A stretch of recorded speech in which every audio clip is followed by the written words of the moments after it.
하나님의 존재를 인정하지 않는 그런 학설과 태도를 가리켜 무신론이라 그럽니다. 이 세상에는 여러분 무신론이 넘쳐나고 있습니다. 특별히 우리 전 세계적으로 부유한 나라 또 민주의식이 강한 나라일수록 무신론화, 무종교화가 아주 빠르게 진행되고 있습니다. 무신론을 크게 두 가지로 나눠볼 수 있는데, 하나는 이론적 무신론입니다. 이 이론적 무신론은 하나님이 존재하지 않는 것을 조직적이고 논리적으로 주장하는 무신론입니다. 나름대로의 논리적 근거를 대면서 이론적으로 무신론을 주장하는 사상적 태도를 가리켜 이론적 무신론이라 이렇게 부릅니다. 실제로 세상에 이런 사람들이 많습니다. 하나님이 어딨냐? 하나님이 있다면 어디 한번 증명해 봐라. 하나님은 기독교인들이 만들어 놓은 허상이고 조작된 개념일 뿐이다. 그런 주장을 합니다. 이런 무신론자들은 결국 우리 기독교를 반대하고 괴롭히고 공격합니다. 다른 하나는 실천적 무신론입니다. 이 실천적 무신론은 하나님이 존재한다는 것을 이론적으로는 인정하지만 실천적으로는 부정하는 무신론입니다. 말로는 하나님의 존재를 부정하지 않습니다. 때로는 적극적으로 하나님의 존재를 인정하고 당당하게 주장하기도 하지만, 그러나 생활 속에서는 마치 하나님이 존재하지 않는 것처럼 살아갑니다. 이것을 실천론적 무신론이라 그렇게 말합니다. 사탄이 자기 제자들을 불러 이런 명령을 내렸습니다. 얘들아, 세상에 내려가서 하나님이 죽었다고 믿도록 사람들을 설득시키고 돌아와라. 그런 명령을 내렸습니다. 사탄의 제자들이 세상에 내려가서 사람들의 사는 모습을 지켜본 뒤에 곧바로 사탄에게로 돌아왔습니다. 그 사탄이 도대체 어떻게 사람들을 설득했길래 이렇게 빨리 돌아왔느냐 물었습니다. 그러자 제자들이 대답하기를, 저희들이 세상에 내려가 보니 사람들은 매일 서로 미워하고 싸우고 죽이고 죄 짓는 일에만 여념이 없었습니다. 하나님이 살아계신다고 믿는다면 어떻게 그럴 수가 있겠습니까? 그들은 삶으로 이미 하나님이 죽었다고 주장하고 있었습니다. 라고 대답을 했습니다. 여러분, 이것이 실천적 무신론입니다. 머리로는 하나님이 살아계신다고 믿고 인정하면서도 손과 발로는, 행동으로는, 그 삶으로는 하나님이 살아계시지 않는다고 말하는 사람들, 여러분, 이들도 분명히 무신론자입니다. 이런 종류의 무신론자들은 교회 안에서도 성도들 가운데서도 찾아볼 수가 있습니다. 이들은 자기는 하나님을 믿는다 생각하지만 정작은 하나님 없는 자로 살아갑니다. 자기가 무신론자인지도 모르고 살아가기 때문에 이들의 문제가 더욱더 심각하다고 할 수가 있습니다. 오늘 본문 1절을 보면 어리석은 자는 그 마음에 이르기를 하나님이 없다 하도다, 그렇게 말씀했습니다. 어리석은 자는 누구냐? 하나님의 존재를 부정하는 사람입니다. 엄연히 존재하는 하나님을 존재하지 않는다고 주장하는 것입니다. 구소련의 우주비행사 유리 가가린은 인류 최초의 우주비행사입니다. 그가 1961년 4월 12일에 보스토크 1호를 타고 1시간 48분 동안 지구를 한 바퀴 궤도 비행한 것이 인류 최초의 우주 비행이었습니다. 그가 인류 최초로 우주에 나갔다 돌아와서 유명한 말을 남겼는데, 지구는 푸르다, 그러나 어디에도 하나님은 보이지 않는다라는 말을 했습니다. 그가 남긴 말은 매우 중요한 의미를 지닙니다. 그는 이 세상 지구상에서도 하나님을 발견하지 못했는데 저 하늘, 저 우주에 가서도 하나님을 발견하지 못했다는 것입니다. 그러니까 자기가 볼 때 하나님은 어디에도 존재하지 않는다는 말입니다. 철저히 하나님의 존재를 부정한 것입니다. 여러분, 과연 그의 말대로 하나님이 존재하지 않는 것입니까? 여러분, 그렇지 않습니다. 하나님은 분명히 존재하십니다. 그러면 이 무신론자들의 문제가 무엇입니까? 왜 이들이 하나님의 존재를 부정하는 것입니까? 성경 로마서 1장 19절부터 20절을 보면 이렇게 말씀합니다. 이는 하나님을 알만한 것이 저희 속에 보임이라. 하나님께서 이를 저희에게 보이셨느니라. 창세로부터 그의 보이지 아니하는 것들, 곧 그의 영원하신 능력과 신성이 그 만드신 만물에 분명히 보여 알게 되나니 그러므로 저희가 핑계치 못할지니라 라고 말씀합니다. 무슨 말씀이야? 하나님께서는 하나님의 신성과 능력, 하나님의 존재 자체를 잘 알 수 있도록 이 세상 가운데, 우주 만물 가운데, 우리 인간의 삶 가운데 남겨두셨다는 것입니다. 우리들 가운데 남겨두셨고 우주 만물 가운데 남겨두셨다는 것입니다. 그 흔적만 보면 누구도 하나님께서 존재하지 않는다 말할 수 없도록 하나님께서 해 놓으셨다는 것입니다. 하나님이 없다 하는 자들의 문제는 바로 이것입니다. 하나님이 남겨놓으신 그 흔적, 그것을 보지 못하는 것입니다. 그것을 찾지 못하는 것입니다. 그 흔적을 볼 수 있는 눈이 먼 것입니다. 장님이고 영적인 소경인 것입니다.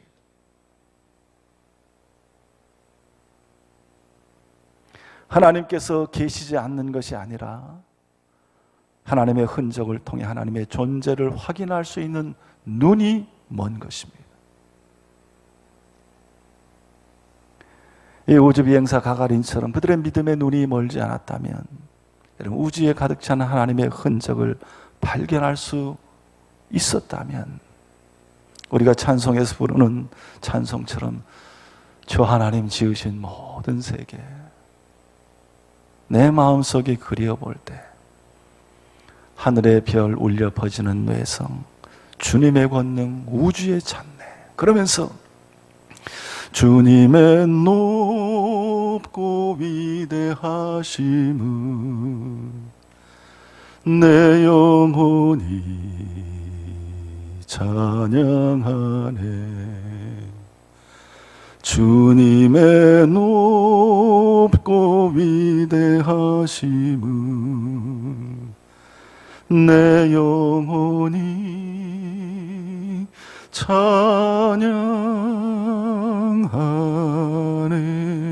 찬양하네.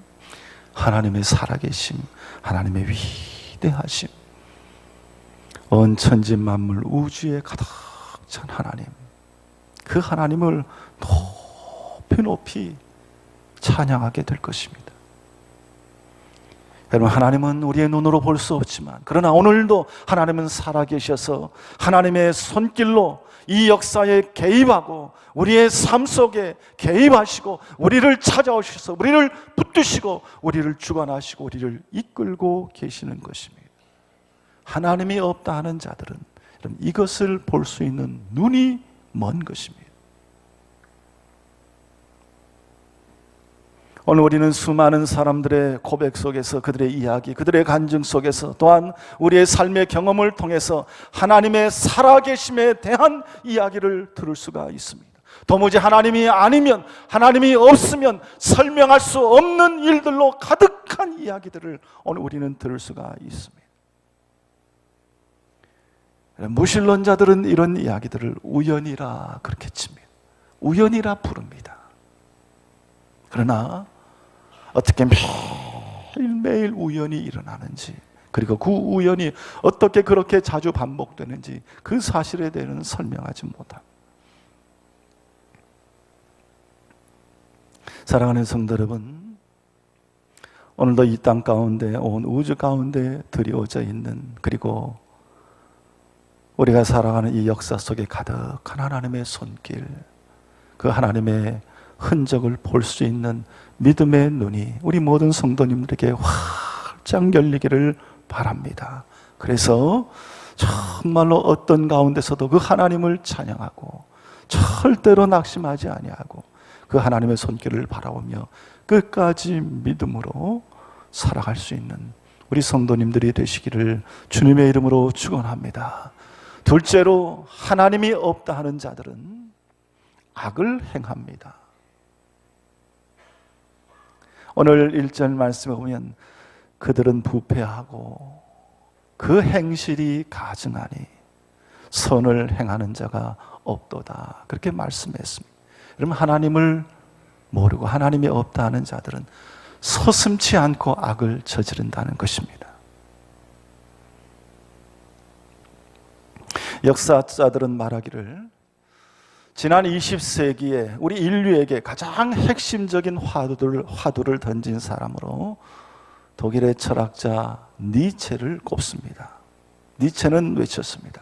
신은 죽었다. 신은 죽었다. 이 세상을 보고 역사를 보니 하나님의 흔적, 하나님의 역사하심을 볼 수 없다. 신은 이제 죽었다라는 그런 선언을 했습니다. 그래서 신이 죽었기 때문에 이제는 그 하나님을 대신한 초월적인 능력을 가진 초인이 나타나서 그들이 가진 권력과 힘만으로 이 세상을, 인간을 구원할 수 있다, 그렇게 외쳤습니다. 여러분, 이 니체의 사상을 기점으로 해서 여러분, 세상에 많은 사람들이 나타났습니다. 그들이 누구냐? 바로 히틀러고, 무솔리니고, 모택동이고, 스탈린이고, 레닌이고, 김일성이고, 이런 자들이 나타나서 1차, 2차 세계대전을 일으켰고 공산혁명을 주도했습니다. 저들은 다 무신론자들이었습니다. 그들은 그동안 인류가 겪어보지 못했던 전쟁과 살상과 인권유린의 악을 저질렀습니다. 그 어느 때보다도 이 20세기는 악이 난무하는 시대였습니다. 이런 사실을 내려다본 도스토옙스키는 그의 작품에서 이렇게 말합니다. 하나님이 없다면 무슨 일이라도 할 수 있다, 그렇게 말했습니다. 하나님이 없다면 무슨 일이라도 할 수 있다. 여러분, 세상에서 제일 무서운 말이 뭐냐? 하나님이 없다는 말입니다. 하나님이 없다면 무슨 짓을 해도, 무슨 범죄를 해도 상관이 없다는 것입니다. 무슨 범죄를 하든 다 가능하기 때문입니다.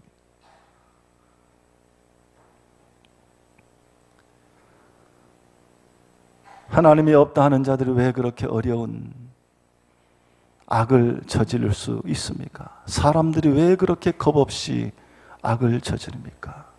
그것은 하나님께서 지켜보고 계시는 모습을 볼 수 없기 때문입니다. 눈에 하나님이 보이지 않기 때문입니다. 하나님을 보지 못하니 자기의 힘과 권력으로 모든 악과 잘못을 저지르는 것입니다.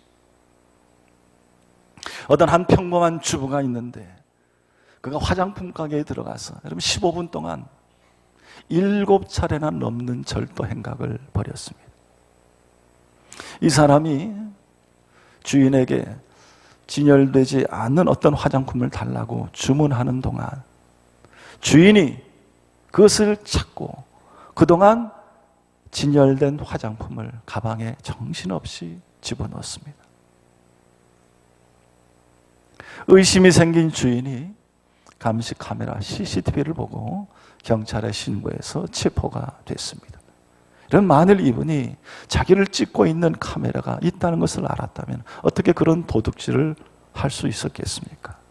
이런 마찬가지로 이 무신론자들의 문제가 여기 있습니다. 하나님이 지켜보신다는 사실을 까맣게 잊고 있기 때문에 그 큰 악을 저지르는 것입니다.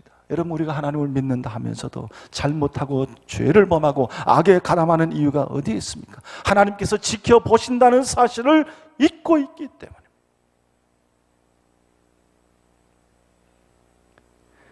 욥기 34장 21절을 보면 하나님은 사람의 길을 주목하시며 사람의 모든 걸음을 감찰하시나니 말씀했습니다. 또 시편 33편 13절을 보면 여호와께서 하늘에서 감찰하사 모든 인생을 보시며라고 말씀했습니다. 살아계신 하나님께서 불꽃 같은 눈으로 우리를 지켜보고 계신다는 것입니다. 이 사실을 우리가 알고 우리가 믿는다면 어찌 그와 같은 악을 범하며 살 수 있겠습니까? 또한 데살로니가서 2장 4절을 보면 오직 하나님의 옳게 여기심을 입어 복음을 전할 부탁을 받았으니 우리가 이와 같이 말하면 사람을 기쁘게 하려 함이 아니요 오직 우리 마음을 감찰하시는 하나님을 기쁘시게 하려 함이라. 그렇게 말씀했습니다. 하나님이 지켜보고 계신다는 것을 알기 때문에 그 하나님을 기쁘시게 해드리고자 하나님이 원하시는, 하나님이 보시기에 선한 일을 행하겠다라는 말씀입니다. 사랑하는 성도 여러분, 우리는 살아계신 하나님의 눈을 볼 수 있어야 하겠습니다. 그래서 할 수 있는 대로 하나님을 기쁘시게 해드리는 삶을 살아야 하겠습니다. 행여라도 하나님이 계신 것을 까맣게 잊고 하나님 앞에서 악을 저지르는 일이 없어야 할 것입니다. 또한 셋째로 하나님이 없다 하는 자들에게는 하나님의 심판이 있다라는 사실입니다. 오늘 본문 2절 3절에 이렇게 말씀합니다. 우리 2절 3절을 같이 한번 읽어보겠습니다. 2절 3절 시작. 여호와께서 하늘에서 인생을 굽어 살피사 지각이 있어 하나님을 찾는 자가 있는가 보려 하신즉 다 치우쳐 함께 더러운 자가 되고 선을 행하는 자가 없으니 하나도 없도다. 여호와께서 하늘에서 인생을 굽어 살피사 지각이 있어 하나님을 찾는 자가 있는가 보려 하신즉 하나도 없도다. 하나님이 우리 인생을 굽어 살피시고 그 인생을 하나하나 다 평가하신다는 것입니다. 하나님을 찾는 자가 있는가 없는가, 더러운가 깨끗한가, 치우쳤는가 안 치우쳤는가, 선을 행하는가 악을 행하는가 다 살피고 있다는 것입니다. 오늘 말씀을 보면 하나님이 없다는 자들에 대한 하나님의 평가를 살펴볼 수가 있습니다. 그게 뭐냐? 어리석은 자들, 부패한 자들, 행실이 가증스러운 자들, 더러운 자들, 이런 일들을, 이런 자들을 하나님께서 심판하겠다는 것입니다.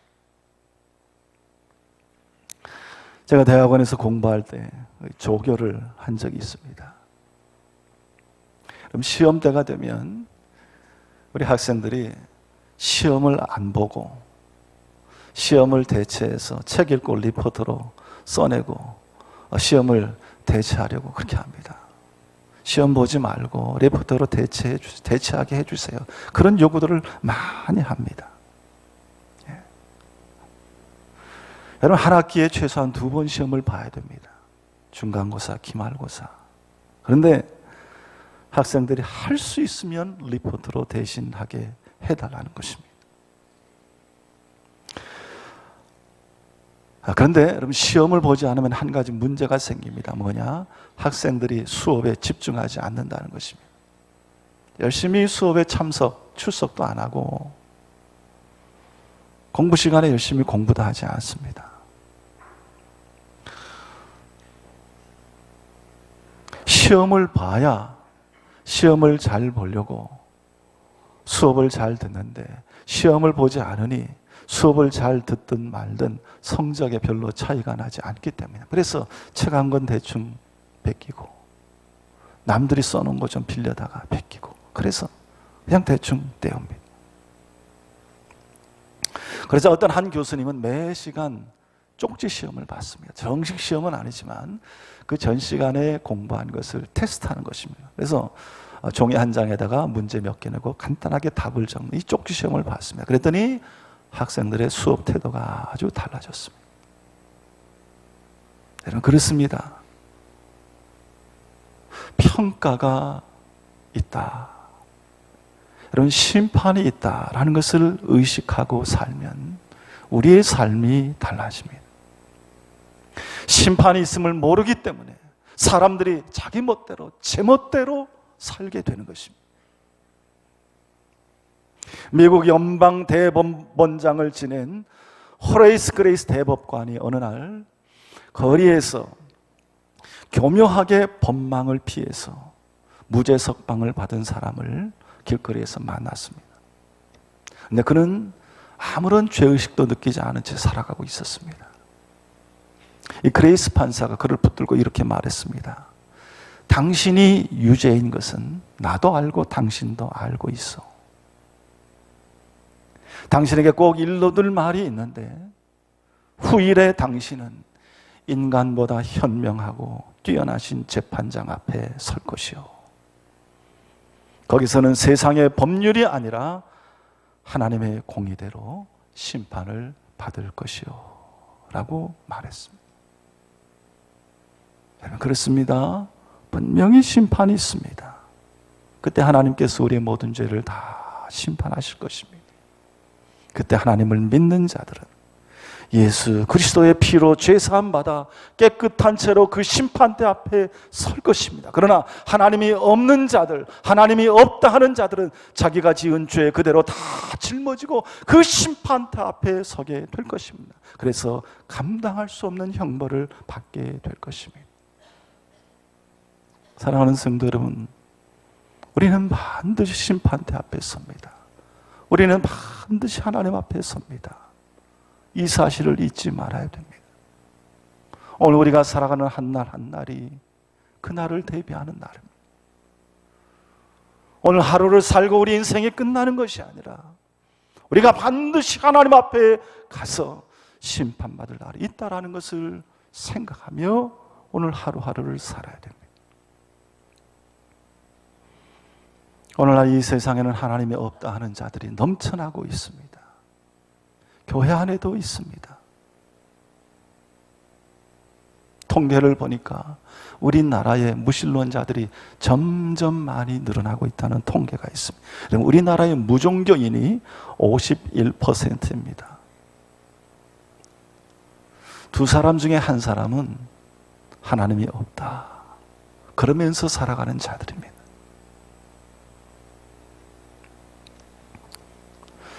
미국도 1950년대는 무신론자들이 5%에 불과했는데 최근에는 30%가 나는 종교가 없다라고 대답을 했습니다. 갈수록 사람들은 주장합니다.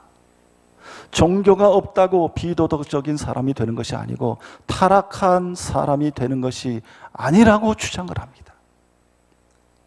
오히려 시민의식이 건강하고 인격적인 민주시민으로 살아가는 사람에게 무슨 종교가 필요한가라는 주장들을 합니다. 여러분, 얼마나 설득력 있는 말입니까? 그러나 여러분, 저들은 하나님을 볼 수 있는 눈이 먼 자들입니다. 그들의 삶 속에서 하나님께서 불꽃 같은 눈으로 감찰하신다는 사실을 깨닫지 못합니다. 그래서 악을 행하고 죄를 짓고 겁없이 살아가고 거짓과 위선을 행합니다. 20세기를 포스트 모더니즘 사회라 이렇게 불렀습니다. 여러분, 이 포스트 모더니즘의 사회의 특징이 뭐냐면 절대 진리가 상실된 사회입니다. 절대 권위가 사라진 그런 시대. 이 시대가 포스트 모더니즘 시대입니다.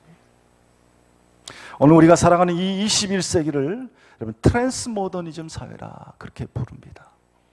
트랜스 모더니즘 사회는 비진리가 진리를 이기는 세상, 가짜가 진짜를 이기는 세상, 늑대가 양의 가죽을 뒤집어쓰고 세상을 혼란시키는 사회가 트랜스 모더니즘 사회입니다. 지금도 하나님이 없다 하는 자들은 이 땅에 교회를 없애고 예수를 없애고 성경을 없애고 그들이 주장하는 이념과 도덕과 민주사상으로 이 세상과 사회를 세우며 온전하게 만들겠다 큰 소리치고 있습니다. 얼마나 거짓되고 위선된 모습인지 모릅니다. 사랑하는 성도 여러분, 우리는 교회에서뿐만 아니라 어디에서나 우리 하나님이 살아계시고 우리와 함께 하심을 믿고 고백하는 성도들이 되어야 됩니다. 그분의 뜻을 깨닫고 그분의 말씀에 순종하며 사는 것이 올바른 삶이고 행복한 삶이고 복된 삶이고 의로운 삶이라고 하는 것을 분명히 확신해야 됩니다. 더 나아가 우리가 사는 이 나라, 이 백성이 정말 하나님을 두려워하는 백성이 되게 해달라고 간절히 기도하는 성도들이 되어야 됩니다. 하나님의 말씀이 절대 진리로 세워지는 이 세상이 되기를 소원하는 우리 성도님들이 다 되시기를 우리 주님의 이름으로 축원합니다. 예수 그리스도께서 진리이고 예수 그리스도로 말미암아 구원을 받고 우리의 인생 마지막에 반드시 예수 그리스도를 만나야 되고 우리가 예수 그리스도를 위해 살아가는 그 삶이 우리에게 진정한 행복이고 축복이고 기쁨인 것을 다시 한번 믿음 안에서 확신하며 오늘도 거짓이 난무하고 교모한 말로 많은 사람들을 속이고 실족시키는 이 세상 가운데 이런 믿음을 잃지 말고 하나님을 굳건히 붙들고 주님을 믿는 믿음 안에서 늘 세상을 이기며 살아가는 우리 성도님들이 다 될 수 있기를 우리 주님의 이름으로 축원합니다. 기도하겠습니다. 하나님 아버지, 오늘도 이렇게 주님 앞에 나오게 하신 것을 감사합니다. 우리 성도들의 발걸음을 날마다 인도하셔서 우리 하나님께로 향하는 발걸음 되게 하여 주시옵소서. 거짓과 위선이 난무하며 마치 비진리가 진리인 양 횡행하는 이 세상 가운데 우리 성도들 미혹되지 않게 하여 주시고 하나님이 주신 지혜와 진리의 말씀에 굳게 서서 세상을 분별하며 참된 복음으로 살아가는 주의 거룩한 백성들이 되게 하여 주시옵소서.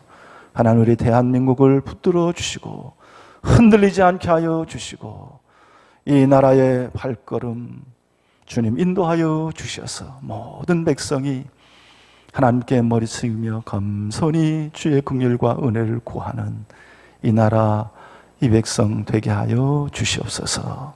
감사드리며 예수님의 이름으로 기도드리옵나이다. 아멘.